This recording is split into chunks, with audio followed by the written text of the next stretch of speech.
نہ طاعت پر، نہ تقوی پر، نہ زہد و اتقاء پر ہے۔ ہمارا ناز جو کچھ ہے محمد مصطفیٰ پر ہے۔ ہم نے تو وسیلہ سے مقصود نظر جانا، محبوب کی چوکھٹ سے اللہ کا گھر جانا۔ ہاں ہم نے پیمبر کو خالق کی نظر جانا، اور اپنی طرح تو یہ غیروں نے بشر جانا، اور اپنی طرح تو یہ غیروں نے بشر جانا۔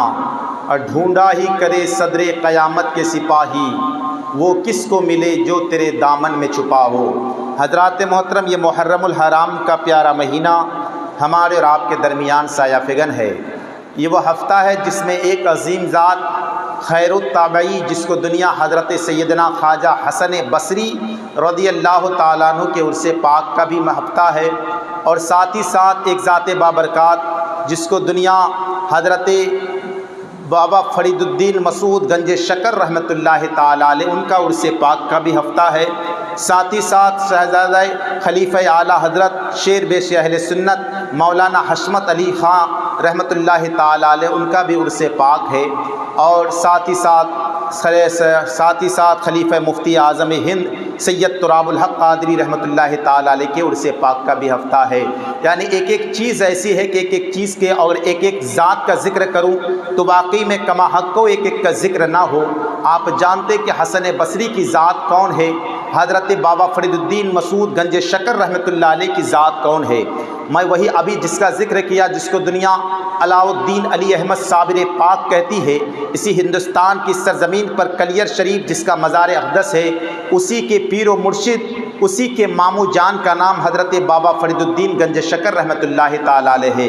بابا فرید الدین گنج شکر رحمۃ اللہ تعالیٰ علیہ جن کے پیر و مرشد کا نام حضرت خواجہ قطب الدین بختیار کاکی رحمۃ اللہ تعالیٰ علیہ ہے، اور حضرت قطب الدین بختیار کاکی کے پیر و مرشد کا نام حضرت خواجہ غریب نواز رحمۃ اللہ تعالیٰ علیہ ہے۔ یعنی حضرات محترم، جہاں بھی دیکھو سلسلہ چشتی اہل بہشت کی ذات بابرکات ہمارے ہندوستان کی سرزمین پر اکثر جگہ موجود ہے۔ حضرات محترم، ایک ذات بابرکات جس کا میں نے تذکرہ کیا، جس کو دنیا حضرت سیدنا خواجہ حسن بصری کے نام سے جانتے ہیں۔ یہ کون حسن بصری ہے، یہ کون ذات بابرکات ہے کہ بس مختصراً میں آپ کے سامنے اس کا ذکر کروں۔ حضرت حسن بصری کی، حسن بصری کوئی معمولی ذات نہیں ہے۔ حسن بصری وہ ذات ہے جن کے والد اور والدہ حضرت ابو بکر صدیق رضی اللہ تعالیٰ عنہ کی ذات پر اسلام قبول فرمایا، اور اسلام قبول کرنے کے بعد فرمایا جاتا ہے کہ جب ان کے والد کا نکاح ہوا ان کی والدہ سے، تو جب وہ پیدا ہوئے حضرت حسن بصری سے، تو حضرت عمر ابن خطاب کا زمانہ ہے۔ حضرت عمر ابن خطاب رضی اللہ تعالیٰ عنہ کی بارگاہ میں آپ کو لے کر گیا۔ حضرت عمر ابن خطاب نے ان کا نام حسن رکھا کیونکہ خوبصورت تھی، نام حسن رکھا۔ ان کے لیے دعائیں کی کہ مولا ان کی زبان پر وسعت عطا فرما۔ پھر تاریخ نے دیکھا تھا وہ ذات بابرکات کو جس کو دنیا حسن بصری کہتی ہے۔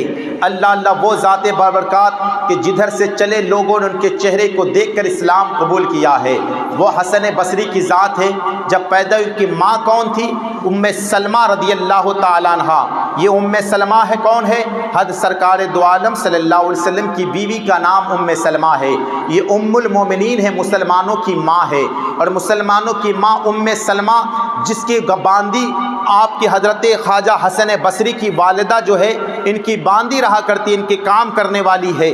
اللہ اللہ، لیکن تاریخ کے اوراق میں اگر دیکھیں گے کہ حسن بصری جب ماں کام میں لگی رہتی تھی، حسن بصری کا بچپنا تھا، اور بچپنے میں جب حسن بصری رویا کرتے تھے نا، تو حضرت ام سلمہ آپ کی اور ہماری ماں ام سلمہ ان کو اپنا دودھ پلایا کرتی تھی اور دعائیں دیا کرتی تھی، مولا ان کی زبان پہ وسعت عطا فرمانا، مولا ان کی سینے کو علم کا مدینہ بنا دینا۔ پھر تاریخ نے دیکھا تھا، حضرت حسن بصری کو دیکھا تھا کہ جن کے سینہ اور جن کے علم کی بے انتہا، جن کے علم کی مثال دی جاتی ہے حضرت خواجہ حسن بصری کی۔ اپنے وقت کے بہت بڑے جوہری تھے، ہیرے جواہرات کے کاروبار کیا کرتے تھے، مگر اللہ نے ان کو کتنا نوازا تھا۔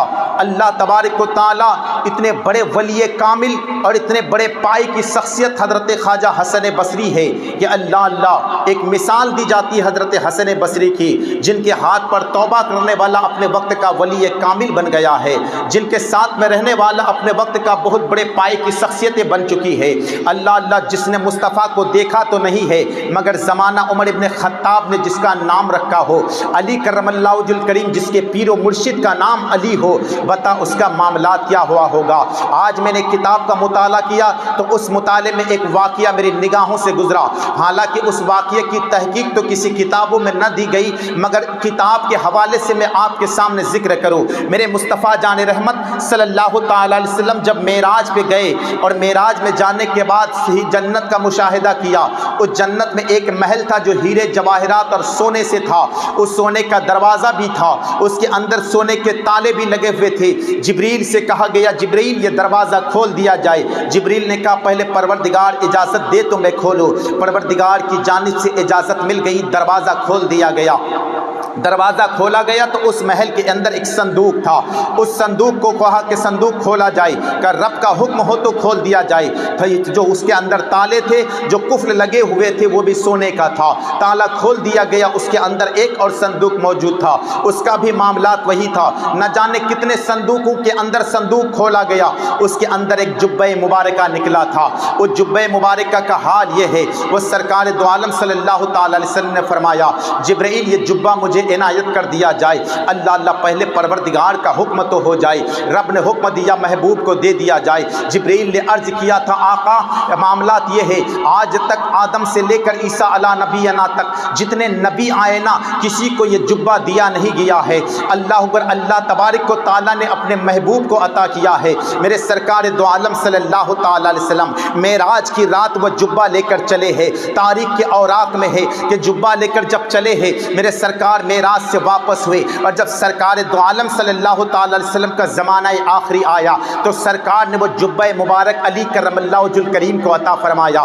اللہ اللہ حضرت علی کے پاس وہ جبہ مبارکہ ہے، میرے سرکار دو عالم صلی اللہ علیہ وسلم نے اپنا جبہ مبارک علی کو عطا کیا، اور علی کرم اللہ وجہ الکریم جب زمانہ حضرت علی کا آیا نا تو ایک جگہ حضرت خواجہ حسن بصری تقریر فرما رہے تھے، حضرت علی کرم اللہ وجہ الکریم کا گزر ادھر سے ہوا ہے، اور جب گزر ہوا تو حضرت علی فرماتے تقریر کرنے کے لیے روکا، لیکن حضرت حسن بصری کو پتہ نہیں کہ آنے والی ذات کون سی ہے۔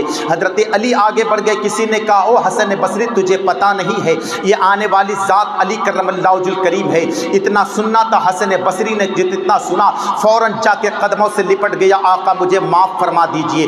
حضرت علی کرم اللہ وجہ الکریم نے حضرت حسن بصری کو اپنے ہاتھ پر رکھ کر بیعت کیا ہے، اور بیعت کرنے کے بعد وہی جبہ جو میرے مصطفیٰ نے معراج کی رات میں دیا تھا، معراج کی رات دیا تھا میرے مصطفیٰ کو، رب نے وہ جبہ علی کو عطا کیا، حضرت علی نے حضرت حسن بصری کو عطا کیا۔ اور جب میں نے اپنے تحقیق اپنے ذات پر دیکھا کہ وہ کون سا جبہ مبارک ہے جو حضرت علی نے حسن بصری کو دیا ہے، تو آپ اگر خلد آباد کی سرزمین پر جاتے ہیں تو پھر آپ وہ تاریخ اٹھا کر دیکھ رہے ہوں گے کہ وہاں سے لے کر حسن علی کرم اللہ وجہ الکریم سے لے کر حضرت 22ویں خواجہ تک وہ جبہ مبارکہ چلا ہے جو اب تک خلد آباد کی سرزمین پر موجود ہے۔ مجھے کہہ لینے دیا جائے جو رب نے مصطفیٰ کو عطا کیا ہے، مصطفیٰ نے علی کو عطا کیا ہے، اور علی نے حسن بصری کو دیا ہے، اور حسن بصری سے نسلاً بعد نسل چلی ہے تو غریب نواز تک چلا ہے۔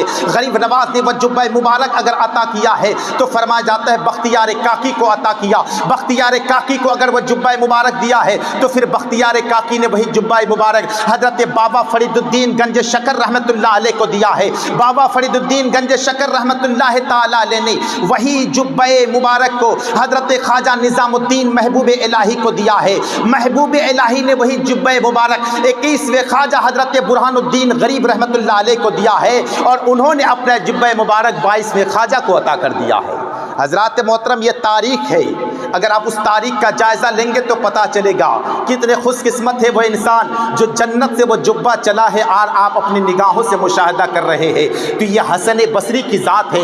کون حسن بصری ہے؟ جو مرید ہوا ہے جس کے پیر کا نام علی کرم اللہ وجہ الکریم ہے، جس نے اگر کوئی سلسلہ چلا ہے جب تک وہ سلسلہ حسن بصری سے نہیں ملتا پھر وہ سلسلہ نہیں ہوا کرتا ہے، چاہے وہ سلسلہ نقش بند کیوں نہ ہو، چاہے سلسلہ شہر وردی کیوں نہ ہو، چاہے سلسلہ چشت کیوں نہ ہو، چاہے سلسلہ قادریت کیوں نہ ہو، سب سلسلہ اگر چلا ہے تو علی سے چلا ہے، علی کے بعد حسن بصری سے چلا ہے۔ یہ حسن بصری کی ذات ہے۔ اسی لیے لوگوں، حسن بصری کوئی معمولی ذات نہیں۔ جو حضرت ام المومنین ام سلمہ کا دودھ پیا ہو، بتا اس کا حال کیا ہوا ہوگا۔ حضرت حسن بصری رضی اللہ تعالیٰ عنہ جلیل القدر تابعی ہے۔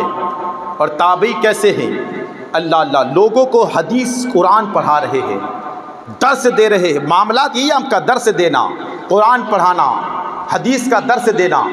آپ کی ایک شاگردہ ہے نا، آپ کے پاس قاعدہ پڑھی ہے، اماں پارا پڑھی، قرآن شریف پڑھی، بہت عقیدت تھی حضرت حسن بصری سے۔ شادی ہو گئی، شادی ہونے کے بعد شوہر کا انتقال ہو چکا، چھوٹا سا لڑکا پیدا ہوا ہے۔ بچے، ماں اپنے بچے کو سینے سے لگا کر پالتی ہے، اور پالنے کے بعد پروان چڑھاتی ہو تو بیٹا نافرمان بیٹا نکل جاتا ہے، جو آخری وقت میں اپنے ماں جب بڑھاپے کو پہنچ جاتی ہے تو پھر بیٹا اپنے ماں کو صحیح سے دیکھ بھال نہیں کر پاتا، لیکن ماں چاہے بوڑھی ہی کیوں نہ ہو اپنے بیٹے کو کلیجے سے لگا کر رکھا کرتی ہے۔ فرماتا بیٹا بڑا ہوتا گیا، جب تک گھر میں رہے ماں دیکھ بھال کرتی رہی، لیکن بیٹا جو ہی گھر سے باہر نکلا تو پھر نہ جانے آوارہ لڑکوں کے ساتھ بیٹھ کر عیاشیوں میں مبتلا ہو گیا۔ آج بھی ہے نا ہمارے نوجوان طبقہ اس چاہت پر اور اس چیز پر ایسی تباہ و برباد، موبائل اور نہ جانے انٹرنیٹ نے ہم تمام کو اتنا فتنہ و فساد میں مبتلا کر دیا ہے۔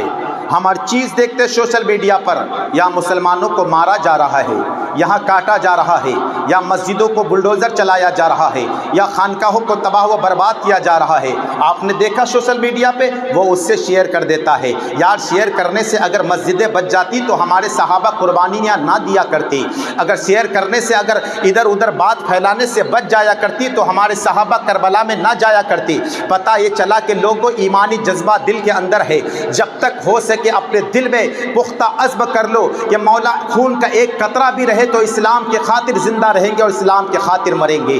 حضرات محترم، تو بیٹا ماں کا نور نظر ہوا کرتا ہے نا، لیکن حال یہ ہے کہ بیٹا جو ہی باہر نکلتا گیا عیاشیوں میں مبتلا ہوتا گیا، عیاشیوں کا پروان چڑھتا گیا، روز گناہ کے عادی بنتا گیا، نشیڑی بن گیا، چرس اور گانجا پینے لگا، شراب کا عادی بن گیا۔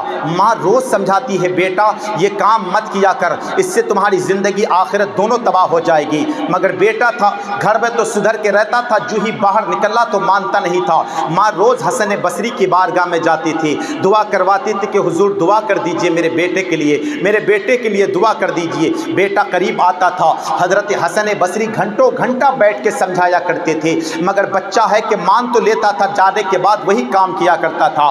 آخر بچے کو مرض لاحق ہوا، اور وہ مرض لاحق ہوا بستر استراحت پر ہے، مرض وہ لاحق ہوا ہے کہ اب دنیا اس کے نگاہوں سے پوشیدہ ہو رہا ہے، دنیا ان کی نگاہوں سے اوجھل ہو جا رہا ہے۔ اب حال یہ ہے کہ مرنے کے کگار پر ہے، وہ موت قریب آ چکی ہے۔ اللہ اللہ، ماں سے کہا بیٹے، ماں نے سمجھایا بیٹا میں تجھے بار بار کہا کرتی تھی یہ نشے کی عادی مت بنا کر، اب بتا یہ حال ہے تو توبہ بھی نہیں کیا ہے، اس حال میں اگر تیری موت ہو گئی تو بتا تو کیا کرے گا۔ اللہ اللہ، حضرت عرض کرتی ہے ماں ایک کام کر، حسن بصری سے کہہ دے کہ میں ان کے ہاتھ پہ توبہ کرنا چاہتا ہوں، اور ساتھ ساتھ یہ بھی دعا کر، یہ بھی نصیحت کرنا چاہتا ہوں کہ اگر میرا انتقال ہو جائے نا تو میرے جنازے کی نماز حسن بصری پڑھائیں گے۔ اتنا سننا تھا، ماں دوڑتے ہوئے دروازے پر چلی ہے، اور دروازے پر جانے کے بعد ماں نے کہا ہے، اور میرے دروازے پہ دستک ہوئی، کہا کون ہے؟ کہا آپ کی شاگردہ آئی ہوئی ہے۔ کہا کس لیے آئے ہیں؟ کہا میرا بیٹا آپ کے ہاتھ پہ توبہ کرنا چاہتا ہے، اور کہا کہ تیرا بیٹا نہ جانے کتنی مرتبہ ہاتھ پر توبہ کر چکا ہے، اور بار بار توبہ کرنے کے بعد مکر جایا کرتا ہے۔ میں تیرے بیٹے کے فالتو بات پر اب آنے والا نہیں، میرے درس کا ٹائم ہو رہا ہے، میرے پڑھانے کا ٹائم ہو رہا ہے، میں اپنے پڑھانے کی طرف جا رہا ہوں۔ اللہ اللہ، ماں نے یہ بھی کہا اب حسن بصری، یا میرے استاد حسن بصری ایک بات ہے، اس نے یہ بھی نصیحت کی ہے کہ میرا انتقال ہو جائے نا تو میرے جنازے کی نماز حسن بصری پڑھائیں گے۔ حسن بصری نے کہا وہ میرے ساتھ مذاق کر رہا ہے، تم چلے جا، میں تیرے بیٹے کو نہ توبہ کرانے والا ہوں نہ تیرے بیٹے کی جنازے کی نماز پڑھانے والا ہوں۔ اتنا کہنا تھا ماں تو پھر ماں ہوا کرتی ہے نا۔ دوڑتی ہوئی ماں چلی ہے بیٹے کے پاس، ماں سے کہا، بیٹے نے کہا تھا کہ ماں کیا بات ہے؟ حسن بصری نے کیا کہا؟ کہا بیٹا آنے سے انکار بھی کر دیا، تیرے جنازے کی نماز پڑھانے سے انکار کر دیا۔ اتنا کہنا تھا بیٹا پھوٹ پھوٹ کر رونے لگا۔ عرض کرتی ہے ماں جب میری ایک نصیحت ہے، جب میرا انتقال ہو جائے نا تو اپنے دوپٹے سے میرے گلے میں رسی باندھ دینا اور اپنے صحن میں گھسیٹنا تاکہ دنیا والوں کو پتہ چل جائے کہ کتنا بڑا گنہگار ہے، کتنا بڑا خطا کار ہے۔ ماں اور ایک نصیحت یہ ہے کہ مجھے مسلمانوں کے قبرستان میں دفن مت کرنا، کہیں ایسا نہ ہو کہ میرے گناہوں کے سبب تمام قبرستان کے لوگوں کو عذاب دیا جائے۔ اتنا کہنا تھا، اس بچے کا بولتے بولتے انتقال ہو گیا۔ ماں پھوٹ پھوٹ کر رونے لگی۔ ادھر بچے کا انتقال ہوا، ادھر دروازے پہ دستک ہوئی۔ ماں نے دروازہ کھولا تو دیکھا حسن بصری سامنے کھڑا ہے۔ کہا کہ استاد آپ تو آنے کو تیار نہیں تھا، پھر معاملات کیا ہے؟ کہا کہ میں جب تمہارے بیٹے کے لیے منع کر دیا، جنازہ پڑھانے سے منع کر دیا، توبہ کرنے سے منع کروا دیا، تو اس کے بعد جو ہی میں لیٹا ہی تھا اتنے میں ہاتف غیبی سے آواز آئی، تو میرا کیسا ولی ہے کہ ایک ولی کے جنازے کی نماز پڑھانے سے انکار کر رہا ہے۔ میں سمجھ گیا کہ رب تعالیٰ کو تیرے بیٹے کی توبہ قبول کر لی ہے اور تیرے بیٹے کی کوئی ادا ایسی پسند آ گئی ہے کہ اللہ تبارک و تعالیٰ نے اس کے گناہوں کو مٹا کر اور اپنے ولایت کے خاص عطا کر دیا ہے، جنت کا مقام عطا کر دیا ہے۔ اسی لیے میں سمجھ گیا کہ جب رب کا قرب ہو گیا ہے تو پھر اس کی توبہ قبول ہو گئی ہے، میں نے تیرے بیٹے کی جنازے کی نماز کے لیے پڑھانے کے لیے آ گیا ہو۔ پتہ یہ چلا لوگوں، خوش قسمت ہے وہ لوگ جس کو دنیا میں توبہ کرنے کا موقع ملا ہے،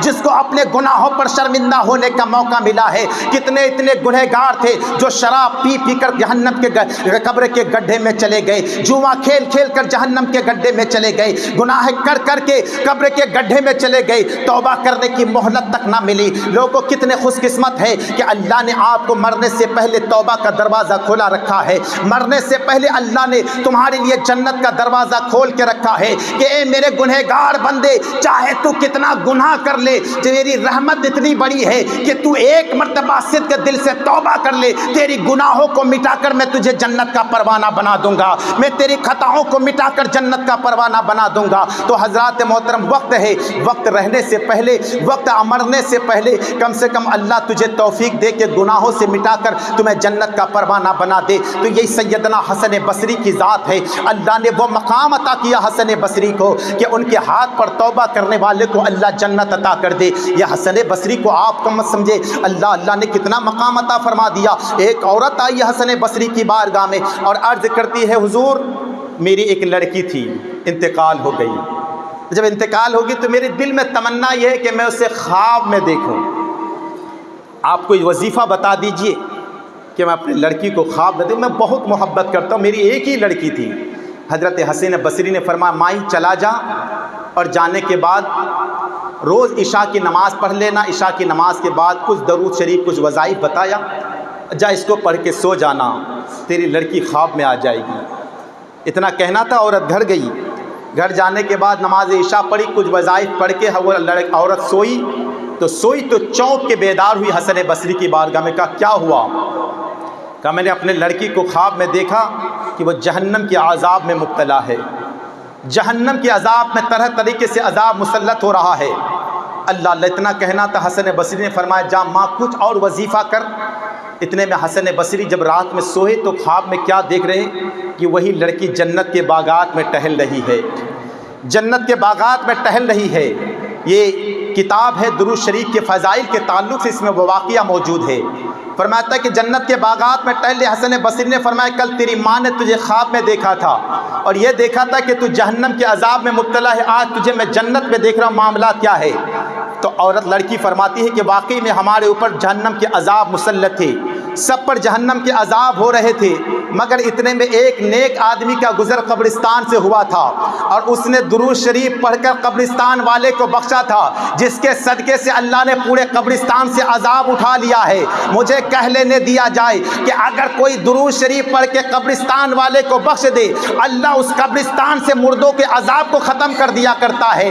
کتنے خوش قسمت ہے وہ انسان جو اپنے والدین کو قرآن پاک کی تلاوت کر کے ایصال ثواب کرتا ہے، درود شریف پڑھ کے ایصال ثواب بخشتا ہے۔ حضرات محترم اسی لیے لوگوں دنیا سے تو جانا ہے، اور جب جانا ہے تو وہ کام کرو جو دنیا اور آخرت تیرے لیے کامیابی ہو۔ حضرت حسن بصری کا میں نے ذکر کیا نا کہ حسن بصری ایک جوہری تھی، بڑے بڑے بادشاہوں سے جن کا تعلق تھا، ہیرے جواہرات کے کاروبار کیا کرتے تھے۔ ایک مرتبہ گئے، جانے کے بعد کیا دیکھا، ایک وزیر سے ملا کہ میں یہاں کے بادشاہ سے ملنا چاہتا ہوں، کہ ملنا چاہتے ہو تو پھر میرے ساتھ چلو۔ ایک گھوڑے پر وزیر سوار ہوا، ایک گھوڑے پر حضرت سیدنا حسن بصری کو سوار کیا، اور سوار کرنے کے بعد چلا تو دیکھا ایک جنگل کے اندر ایک بہترین خیمہ زن ہے، چاروں طرف ہیرے جواہرات سے مزین کیا ہوا، چاروں طرف سے بہترین گھر بنا ہوا ہے، یہ خیمہ لگا ہوا ہے، اور خیمہ لگا ہوا ہے تو کہا رکو تھوڑی دیر دیکھتے رہنا۔ اتنے میں کیا دیکھا کہ علماء کرام حکمہ حکیموں کی جماعت آئی ہے، اور آنے کے بعد ایک قبر کے اندر ایک قبر یعنی ایک بہت بڑا اونچا ٹیلا ہے، اس کے اندر تھوڑا چاروں طرف گھوم کے کچھ پڑھ رہا ہے، کچھ بول رہا ہے۔ وہ آیا، تھوڑی دیر بعد چلا گیا، تھوڑی دیر بعد علماء کرام کی جماعت آئی، اس کے اندر کچھ بولا پھر چلا گیا۔ اس کے اندر کچھ عورتیں آئی، خوبصورت حسینائیں تھی، آیا اس اندر اس ٹیلے کے اندر چاروں طرف گھوما، کچھ بولا چلا گیا۔ کچھ ہیرے جواہرات کی عورتیں تھال لے کر آئی، چاروں طرف سے گھوما چلا گیا۔ حضرت حسن بصری فرماتے ہیں کہ گیا بادشاہ کے پاس کے معاملات کیا ہے، کہ یہ میرا بیٹا ہے، یہ روز ہر سال یہاں ایک میلہ لگتا ہے، اور میلہ لگنے کے بعد صرف یہ میرے بیٹے کی قبر ہے، اور صرف یہ میلہ اس لیے لگتا ہے کہ پہلے حکیموں کی جماعت آتی ہے، اور جماعت آنے کے بعد یہی کہتی ہے کہ اگر میرے بیٹے کو اگر حکیموں کے ذریعے سے بچایا جاتا تو میں اپنے بیٹے کو نہ جانے کتنے حکیموں کو لا کر بچا لیتا، مگر یہاں جہاں بات ہے موت کی ہے، وہ صرف ایک حکیم ہے جو ایک مرتبہ فیصلہ ہو جاتا ہے پھر ٹلا نہیں کرتا ہے، اسی لیے یہ حکیموں کی حکمت نہیں چلا کرتی، اسی لیے حکیموں کو بھیج دیا گیا۔ اس کے بعد علماء کی جماعت آئی، علماء کرام نے یہی آ کر کیا، اگر کوئی بھی دعا ہوتی جو باب اجابت سے ٹکراتی اور ان کی زندگی بچ جاتی تو وہ دعا کر کے ان کی زندگی کو بچا لیتا۔ پتہ یہ چلا دعا قبول کرنے والے پروردگار کی ذات ہے جس نے اس کے لیے دعاؤں کا دروازہ بند کر دیا ہے، تو اب کوئی جماعت اس کو بچا نہیں سکتی چاہے کتنی دعائیں کر لو۔ فرماتی وہ علماء کرام کی جماعت بول کے چلی گئی۔ تیسری جماعت عورتوں کی آئی، خوبصورت حسینائیں تھی، اور یہ کہا کہ اگر حسینوں کو یہ کر کے اگر ان کی زندگی بچایا جاتا تو پھر بچا لیا جاتا، مگر وہاں وہ چیز بھی نہیں چلا کرتی ہے، ہیرے جواہرات لا کر گھمایا گیا، ہیرے جواہرات کے ذریعے سے اپنی اگر اس کی جان بچانا ہوتا تو بچا لیا جاتا، مجھے کہہ لینے دیا جائے۔ حسن بصری نے اتنا سنا، جب موت آتی ہے نہ حکیموں کی حکمت کام کرتی ہے، نہ علماء کی دعائیں کام کرتی ہے، نہ طبیبوں کی حکمت کام کرتی ہے، نہ ہیرے جواہرات تمہیں کام آتے ہیں، نہ حسینوں کی ادائیں کام آتی ہے، نہ وکیلوں کی وکالت کام آتی ہے، نہ طبیبوں کی ڈاکٹری کام آتی ہے، اس وقت جو تیرے مقدر میں فیصلہ لکھا جا چکا ہے، اور وہی یہی ہے کہ اے لوگوں کسی حال میں رب نے ارشاد فرمایا کل نفس ذائقۃ الموت، ہر نفس کو موت کا مزہ چکھنا ہے، وہ جب دنیا میں آیا ہے تو اس کو ایک نہ ایک دن جانا ہے، چاہے تقویت کتنے بڑا حکیم کیوں نہ آ جائے اس کے موت کو ٹال نہیں سکتا، چاہے کتنا بڑا دعا کرنے والا کیوں نہ ہو جائے اس کے موت کو ٹالا نہیں کرتا۔ جب حسن بصری نے اتنا سنا ہے پھر دنیا داری کو ترک کر دیا اور کہا صرف اللہ کی بارگاہ میں نکل گیا۔ پھر دنیا نے دیکھا حضرت حسن بصری کو رب نے وہ مقام عطا کیا کہ ایک شخص حافظ قرآن ہے، اور حافظ قرآن کا معاملات یہ ہے کہ وہ کوئی لڑکا خوبصورت نوجوان لڑکا پڑھنے کے آیا، دماغ میں عجیب سا فطور ہوا، تو حاطف جب اتنا فطور ہوا نا پورا قرآن پاک بھول گیا۔ حسن بصری کا مقتدی تھا، حسن بصری کی بارگاہ میں آیا اور عرض کرنے لگا حضور معاملات یہ ہے میرے دماغ میں اچانک فطور آیا تھا جس کی وجہ سے پورا قرآن بھول چکا، آپ کرم فرما دیجئے۔ فرماتے حج کا مہینہ ہے، مسجد خیف چلا جا، اللہ مسجد خیف میں جا کر وہاں ایک بزرگ ملیں گے، وہاں جا کر ان سے دعا کروا دینا، وہ دعا کر دیں گے تمہارا قرآن یاد ہو جائے گا۔ حضرات وہ شخص مسجد خیف میں پہنچا ہے، اور جب مسجد خیف پہنچا تو کیا دیکھا وہ بزرگ بیٹھے ہوئے ہیں، اور ایک نورانی شکل کے لباس میں پہنا ہوا ایک بزرگ ان کے پاس مصافحہ کر رہا ہے، مصافحہ کر کے نکل گیا۔ نکلنے کے بعد جب لوگ چلے گئے تو یہ شخص ان کی بارگاہ میں گیا، جانے کے بعد کا حضور میرے لیے دعا کر دیجئے کہ میرے قرآن میں اسی وجہ سے بھول چکا ہو۔ حضرت نے دعا کر دی، دعا کرنا تھا، پھر سے قرآن اس کو یاد ہو گیا۔ کہا بتا میرا پتہ تجھے کس نے بتایا تھا؟ کہا کہ میرا امام حضرت حسن بصری نے بتایا، کہ جس کا امام حسن بصری نے تمہیں بتایا ہے، تمہیں مجھ کو یعنی میرے جو میرے حال تھا اس کو تمام لوگوں کے درمیان ظاہر کر دیا، تو میں آج وہ بھی تمہارے درمیان ظاہر کر دے رہا ہو۔ وہ جو سفید پوش لباس آیا ہوا تھا وہ کوئی اور نہیں تھا، اسی کا نام حسن بصری تھا۔ یہ حسن بصری کی ذات وہ ہے کہ فجر کی نماز مسجد خیف میں پڑھا کرتے ہیں اور ظہر کی نماز بصرہ کی سرزمین پر پڑھا کرتے ہیں۔ اللہ اللہ، مسجد خیف سعودیہ کی سرزمین پر ہے، بصرہ کہیں اور ہے، اور حسن بصری کی ذات وہ ہے کہ مسجد خیف میں فجر پڑھا کرتے، ظہر کی نماز بصرہ کی سرزمین پر پڑھا کرتے ہیں۔ یہ اللہ نے حسن بصری کو مقام عطا کیا۔